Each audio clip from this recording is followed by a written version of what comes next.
Donc là, j'ai mis la poêle à chauffer. Je mets, hop là, un peu d'huile d'olive. Aussitôt, je viens mettre mes légumes. Allez, à savoir donc un oignon, un gros oignon que j'ai coupé en petits morceaux et un poivron rouge.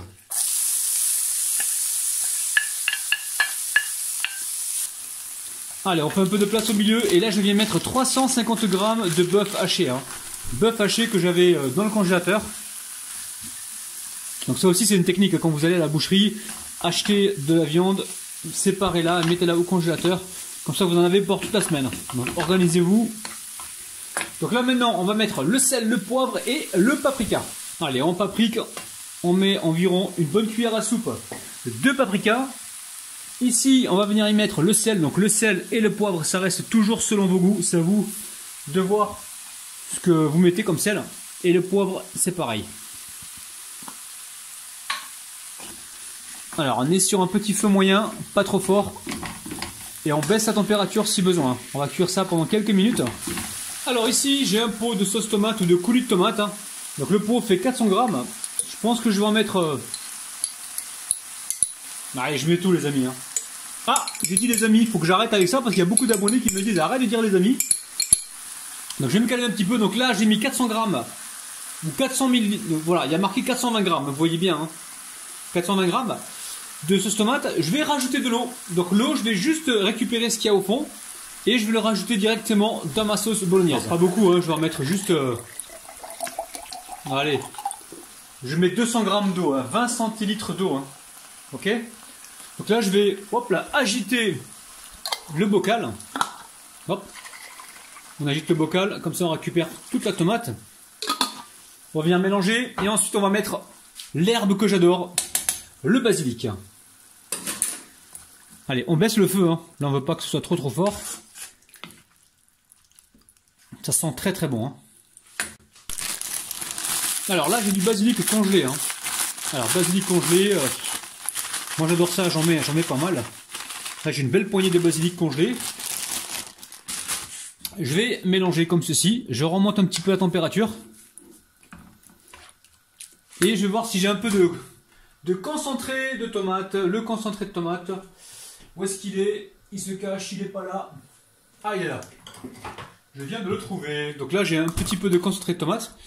Normalement, j'en mets pas, mais comme j'en avais qui traînaient au frigo, je me suis dit, bah tiens, je vais l'utiliser. Allez, on mélange tout ça. Donc maintenant, qu'est-ce qu'il reste à faire, la famille? Il reste juste à goûter, vous allez mélanger, puis vous goûtez. Si vous voyez que c'est pas assez salé, vous remettez du sel.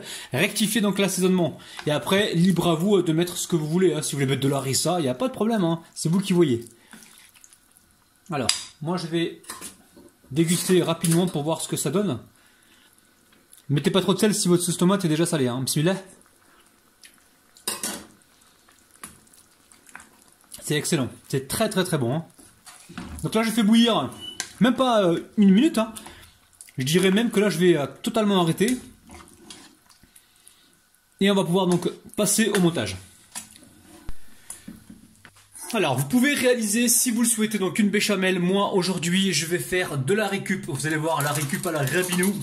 Donc là, au frigo, qu'est-ce que j'ai? J'ai du mascarpone. Donc là, j'ai entamé du mascarpone. Pour faire un dessert, il me restait ça. Donc ça, je sais que dans 4-5 jours, si je ne l'utilise pas, il va disparaître. Ça va disparaître. Donc là, j'ai de la vache qui rit. Enfin, quand je dis ça va disparaître, ça va périmer, quoi. Donc là, je récupère de la vache qui rit aussi, que j'avais dans le frigo. Ça m'évite de faire la béchamel après. Si vous voulez faire la béchamel, vous la faites, il n'y a aucun problème. Là, j'avais aussi un fond de crème liquide. Allez. Je le mets dedans. Comme ça, voilà. Là, j'ai débarrassé mes frigos. Et j'évite de faire ma béchamel. Là, on est en train de faire une fausse béchamel. Une béchamel extraterrestre. Ouais, on va jusqu'au bout, là. Ok. Donc ça, je le mets de côté. Ici, je vais y mettre du poivre. Poivre. Et je vais chercher également un petit peu de basilic. Vous allez voir, recette de ouf. Alors, basilic congelé toujours. J'adore ça, moi. C'est pas cher en plus. Et ça apporte de la saveur. Alors là, soit vous prenez une cuillère, une fourchette ou un fouet. Je sais pas ce qui est le mieux là. Je crois que je vais prendre une fourchette. Je vais prendre un fouet, mais je crois que le fouet, je vais m'embêter. Et donc là, je vais mélanger et je vais réaliser ma crème. Alors le mascarpone n'est pas salé. Je vous déconseille de mettre du sel parce que la vache qui rit est salée. La sauce qui est là, regardez-moi cette sauce magique, sauce de ouf. Il y a du sel dedans. On va pas trop en rajouter. On va mettre également le fromage et le pain qui est salé. Donc tenez compte de tous ces éléments qui contiennent du sel. Hein. Et là on est en train de faire donc... alors c'est pas tellement une fausse béchamel, on est plus dans du fromage bien gourmand qui va nous apporter énormément de saveur. Donc là en quelques secondes on a passé les restes du frigo et on s'est fait donc une jolie crème très très gourmande. On met ça de côté, ici je récupère une plaque et alors la nouveauté avec cette bolognaise c'est que j'ai de la famille qui m'ont ramené énormément de pain et comme j'aime pas gaspiller, je vais remplacer donc si vous voulez le pain, on va remplacer le pain, non, on va remplacer la feuille de lasagne, donc la pâte, par le pain. Alors j'ai toutes sortes de pain, hein. J'ai ça par exemple, c'est du pain rassis, hein, du pain qui date d'hier en fait. Et là je vais le couper fin. Alors il y a plusieurs solutions, soit vous les coupez un petit peu épais, et dans ce cas là il va falloir le tremper dans le lait avant de les utiliser, parce que sinon vous allez vous retrouver avec quelque chose de trop sec, ou soit vous les coupez super fin, comme ça ils vont pas absorber trop de jus. Donc là par exemple c'est super fin. Ok? Alors, on continue. Alors, on va voir, hein, parce que tout dépend du pain. S'il est trop sec, il va falloir un petit peu l'imbiber. Hein.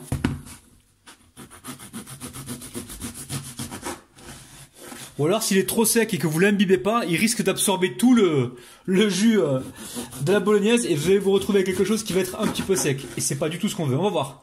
On va voir déjà l'état du pain. Et là, surtout, on coupe très très fin, c'est important. Hein. Prenez le temps. Même si c'est pas joli, c'est pas grave parce qu'en fait, ça se verra pas dans la lasagne, hein, d'accord? Je sais même pas si on peut appeler ça une lasagne. Recette extraterrestre, encore une fois, les amis. Alors ici, j'ai une plaque. Je mets, voilà, un petit peu d'huile d'olive, du beurre, ou alors vous mettez ce que vous voulez, hein. Donc là, je récupère le pinceau, hop. Donc huile d'olive hein, pour rester bien dans l'esprit italien. J'adore moi la cuisine italienne. Allez. Une fois qu'on a fait ça, qu'est-ce qu'on fait? Alors, on va quand même tremper parce que moi le pain il me paraît un peu sec quand même, hein, d'accord? Donc là, je vais mettre un petit peu de lait. Vous en mettez au fur et à mesure, hein, d'accord? Au fur et à mesure, on met un petit peu de lait et on va venir tremper. Alors si on n'a pas de lait, vous allez me dire avec quoi je peux le tremper. Dans le pire des cas, vous pouvez le faire avec de l'eau, hein, ça marchera aussi. Hein. Alors, regardez. Donc on trempe comme ceci rapidement, il n'y a pas besoin de rester 1 heure. Une fois que c'est fait, comme ça on égoutte bien comme il faut et on dépose ça ici directement. Là pareil, hop. Le problème c'est que si vous ne le faites pas, ce qui va se passer c'est que ça va absorber le jus comment dire, de la sauce bolognaise. Donc on prévoit... de les tremper dans le lait, ouais. Trempez-les dans le lait, les amis. Donc là, on égoutte bien comme il faut. Et je continue ainsi de suite. Et on se retrouve quand la première couche est faite. Alors, on a fait la première couche ici. Allez, je récupère... alors, je récupère quoi? Je récupère ma sauce bolognaise. Et je vais faire 2 couches, je pense, de sauce bolognaise. Donc, je la répartis, pardon... comme ceci, vous allez voir, recette de ouf, et ça va vraiment vous permettre d'utiliser les restes à la famille. Hein. Si vous avez des invités, hein, n'hésitez pas, faites-leur une cuisine avec des restes, des bons restes les amis, il n'y a pas de honte. Hein. C'est bon ce que tu nous as fait à manger aujourd'hui, oh là là, ça a dû te casser la tête. Hein. Bah non, j'ai utilisé les restes de la semaine. Ah ouais d'accord, tu nous invites et tu nous files les restes, ok. Non mais bon, vous m'avez compris.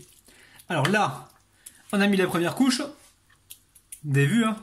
Si jamais on n'avait pas mis la crème, le lait, pardon, je pense que le pain aurait absorbé le jus. Donc ici, on récupère... alors ça, je le mets de côté pour l'instant. Ici, on récupère notre mélange martien, là. Allez, on va déposer des petits tas à droite à gauche. Donc faites comme ça le tri dans vos frigos quand vous voyez qu'il vous reste du mascarpone entamé, de la vache qui rit, je sais pas moi. Surtout, ne jetez pas. Et vous allez voir qu'en réfléchissant un petit peu, parce que moi, vous savez, j'ai un petit cerveau, en réfléchissant un petit peu, vous allez pouvoir sortir des merveilles. Et souvent, vous vous dites, ouais, mais j'ai pas d'idée, moi, pour le soir, je sais pas quoi faire. Ah, bah si! Réfléchis un petit peu avec ouvre ton frigo, prends 2 secondes pour réfléchir, et je suis sûr que tu as des tas d'idées, et que tu vas réussir à sortir quelque chose qui va faire plaisir à toute ta famille. Des fois, il suffit de se poser un peu et de prendre le temps, parce que souvent, on ne prend pas le temps, on rentre à la maison, on est pressé, on se dit, ouais, mais moi, j'ai pas le temps, patati patata. Si, t'as le temps. Prends ton temps mon ami. Allez, ici j'ai le lait. Je vais en rajouter un peu, je pense que j'aurai pas assez.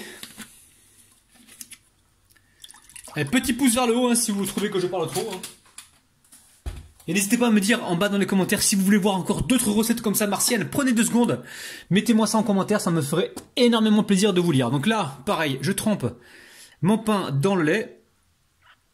Ok. Et je continue, ainsi de suite. Et on se retrouve donc juste après. Allez, vous avez vu, on arrive à la fin. Donc petit à petit, hop là, je vais rajouter juste le lait dont j'ai besoin pour ne pas gaspiller. Hein, on est d'accord. Oh, il est radin lui. Non, non, je suis pas radin.